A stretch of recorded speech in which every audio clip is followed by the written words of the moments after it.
Okay. So then, 4 months later, you came back and you fought Yoshihiro Takayama. Yes, sir. Yes, sir. God bless him. Everyone who's watching this, if you haven't seen this fight, pull up this fight on YouTube.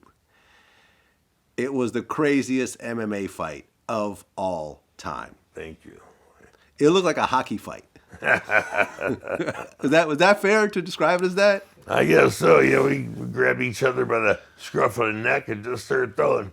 Right. Now, in boxing, you can't do that. You can't grab an opponent and punch him. Right. But in MMA, that's A-okay. Right. Go ahead and do that. Is that still legal today?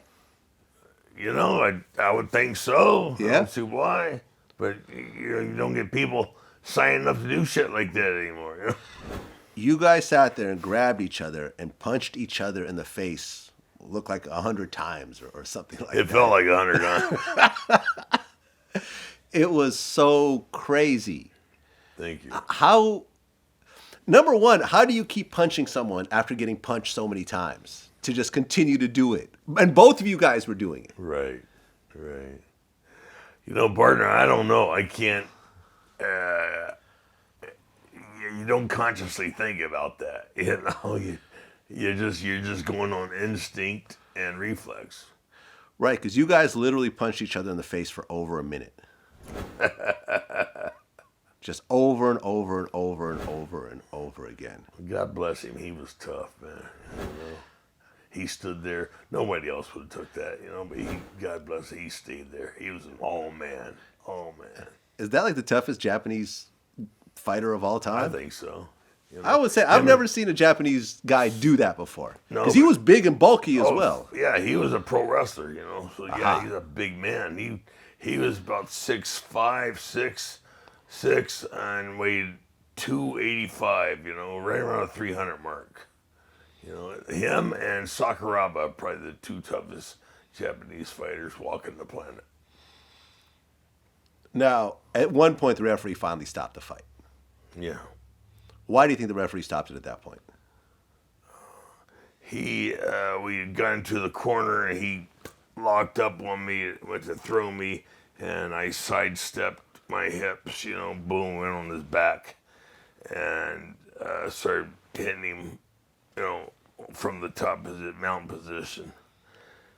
And I don't think there was anything he could do, you know. So the referee stepped in and said, you know, enough of this shit. But the referee, Yuji Samada, he was crying during the fight. He says, I'm so happy to be part of something like this. You know, you see him wiping away tears during the fight. Yeah, I mean, this is considered one of the greatest MMA fights of all time. Thank you. Hell of a fight. Thank you. Hell of a fight. How badly were you hurt after that fight? You know, I think the bell rang for like a week, you know. It was a while, man, before everything cleared up. Were you and Takayama cool after that? Absolutely. Really? Yes. So sir. unlike Tank Abbott, right, you guys actually were men and...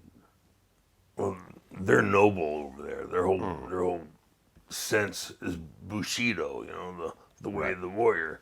So, you know, they don't have hard feelings. They respect the fighter and, you know, what the fighter brings. And God bless him, he ended up, I think in 2016, he did a pro wrestling match and severed a spinal cord.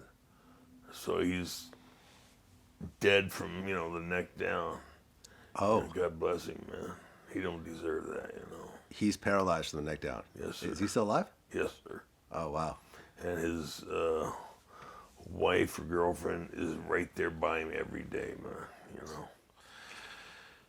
Yeah. You don't find that here in the States. I'll tell you that right now. Oh, yeah. That woman would have been gone. Yeah. A long time ago. Yeah.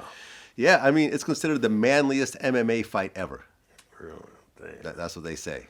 Okay, it was all Yoshihiro Takayama-san. It was all him. Yeah. I mean, they're saying that Takayama's facial features look permanently rearranged after that fight. I broke his cheekbone and I think his nose, maybe the occipital bone too. I'm not sure, But I got real lucky. I didn't suffer an injury like that out of that fight. I got real lucky. So you were generally okay after that? Yeah, except for the ring in the Okay, but you continued to fight after that? Yeah, I shouldn't have, You think you should have stopped after that? Yeah. Okay. I did, and I sat on the back porch and smoked cigars and drank tequila for, 4 weeks, and then Pride called wanting me to do their New Year's Eve show, and I said, no, I'm retired. Hung up on them. They called back and said, well, we'll offer you this much. No, I'm retired. I hung up on them. Oh, we'll offer you this much. No, I'm retired. I hung up on them. Well, we'll offer you this much. I said, well, I'll think about it. Yeah, I mean, that kind of reminds me of the story when I interviewed Larry Holmes. He was retired, and then Don King showed up to his house with $500,000 to fight Mike Tyson. Yeah. And he said, here you go, Larry, it's yours. Just take that $500,000 right here. Look at all this cash on your table. He's like, damn it. All right. Guess I'm doing it, yeah. And he got his first knockout, in that fight against Tyson. Yeah, the money. I mean, look at Muhammad Ali. Yeah. Muhammad Ali should have stopped. He should have never fought Larry Holmes. No. Or Trevor Berbick. Right. He was already talking slow at that point. But they offer you this big bag of money. Yeah. And your ego, pushes away your common sense, So you continue to fight. You did some movies. Yes. In Japan. I got lucky. Got put in the Godzilla movie. Yeah. The 50th anniversary. Yeah. Yeah. I was Captain Douglas Gordon, and some guy about a month ago contacted me on the internet. So I named my dog after you. Yeah. Finally, that's what I wanted. You're somebody when your pit bull's named Tyson, your kid's named Tyson, you're somebody. I said, you named him Frye or Don? He said, no, I named him Gordon, after Captain Gordon. Oh, well, that's close. Well, and you continued to take fights here and there. What year was your last fight? Oh, jeez. I think in 2010 or 11. I think it's 11. I think it was like October of 11. It was like 4 or 5 months after my 5th back surgery. May 2010, May 2011, I had 5 back surgeries. So, yeah, like 5 months later, I took my last fight. Right, and you had a lot of back surgeries. Yeah, I've had about 20. Yeah. 20 back surgeries. Yeah. The fact that you can still walk at all is kind of amazing. Pretty lucky, man. Pretty lucky. God's Yeah, got a sense of humor, don't he? Right, because you were showing me some pictures, and they literally cut open your entire back. Yeah. At one point, you had surgery and you had a stroke right afterwards and had to come right back. I was lucky. I had to say goodbye to everybody, and I had the stroke in the parking lot. So they wheeled me right back in, put me in a coma for 3 weeks, and then after I woke up, they sent me to a rehab hospital, and so I was there for 2 months in the rehab hospital. And then after that, you go home and continue rehabbing out. Well, and then finally in 2016, you were actually inducted into the UFC Hall of Fame. That was the only good thing that happened to me in that year. Yeah? Yeah, the divorce nonsense shenanigans started in 2015, continued in 2016, and they continued in 17 too. And I think I didn't get the divorce wasn't final until 17 or 18. I don't know. It was a mess. Well, you had a very cool speech.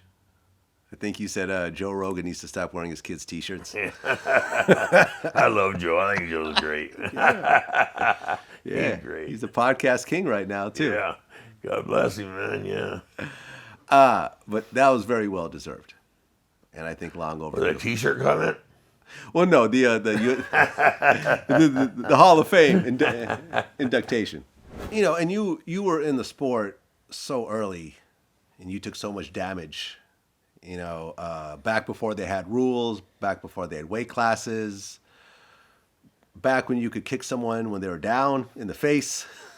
Yeah, I mean, There was no disqualifications back then. You got Vanderlei Silva. He used to have a beautiful hockey kick, Right. Damn near decapitated a couple guys, Send the head over in the third row. Yeah.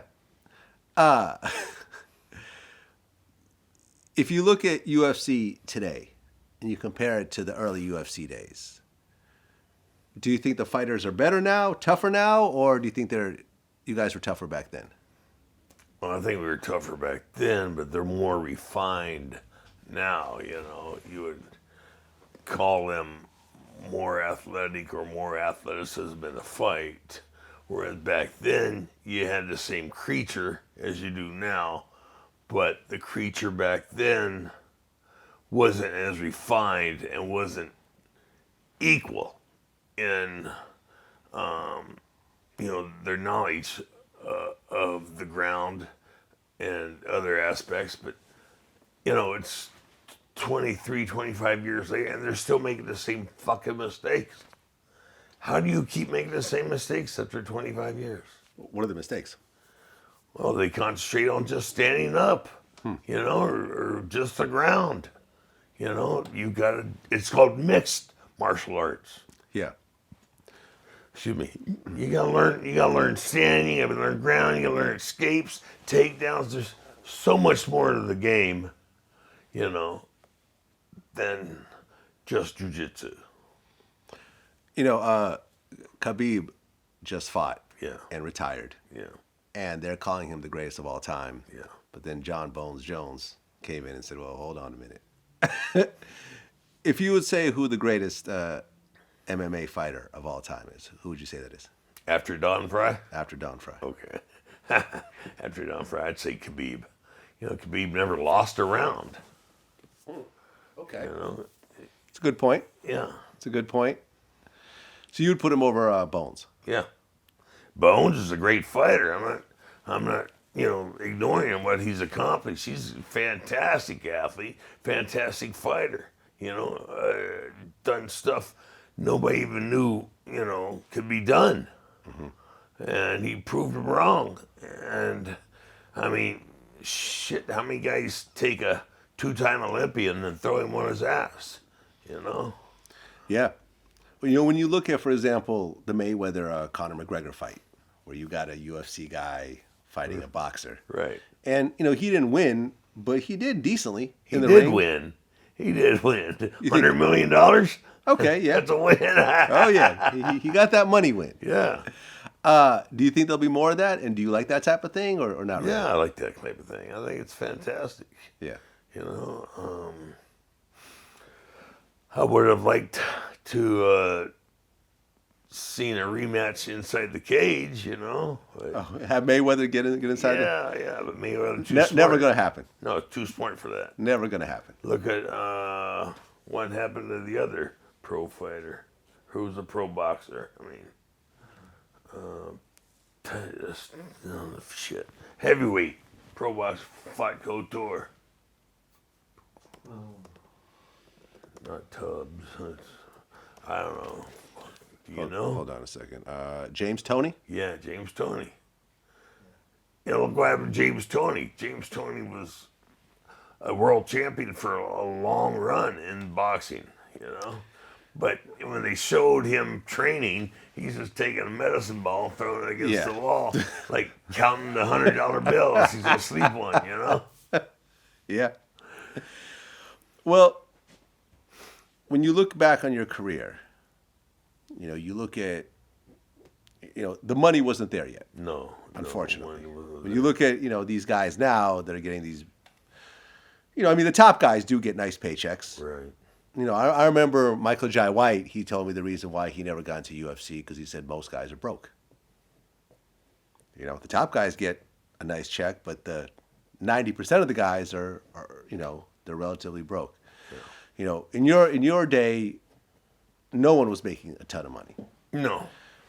So, but when you look at the fame and the fans and the winning and everything else like that, but you also weigh them with all the damage that your body took, breaking your back all those times, all those operations that you have. You know, you have to use a cane now when you walk around.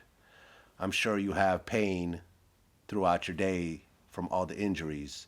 Do you feel like it was all worth it? You bet your sweet ass. I'd do it again.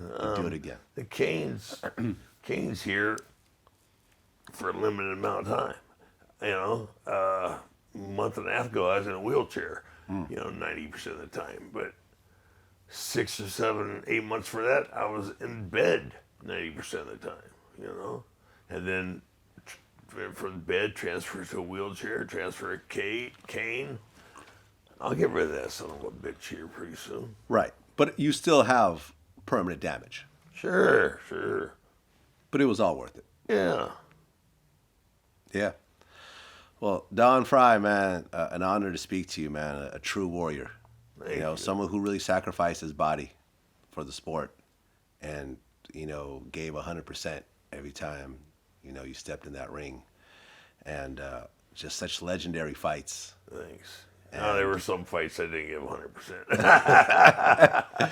And like I said, the Takayama fight, my God, that was something that you've just never seen before or after. Yeah, he was a great opponent. God sent him a greatest opponent ever, and that was him.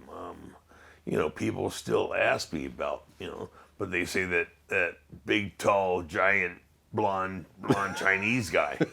He's not Chinese. He's not Chinese, he's Japanese. And I'm like, learn his name. If it's that great of a fight, learn his name. His name. You don't look at the Thriller in Manila and say, Muhammad Ali versus that other guy, Yeah. And Joe fucking Frazier is not the other guy. Yep. Yeah. Well, Don Frye, man, congratulations on all the accomplishments, an incredible career. Congratulations on making it to the Hall of Fame. Well deserved, man, and best of luck to all your future endeavors. Thanks, sir. Thank you. Peace.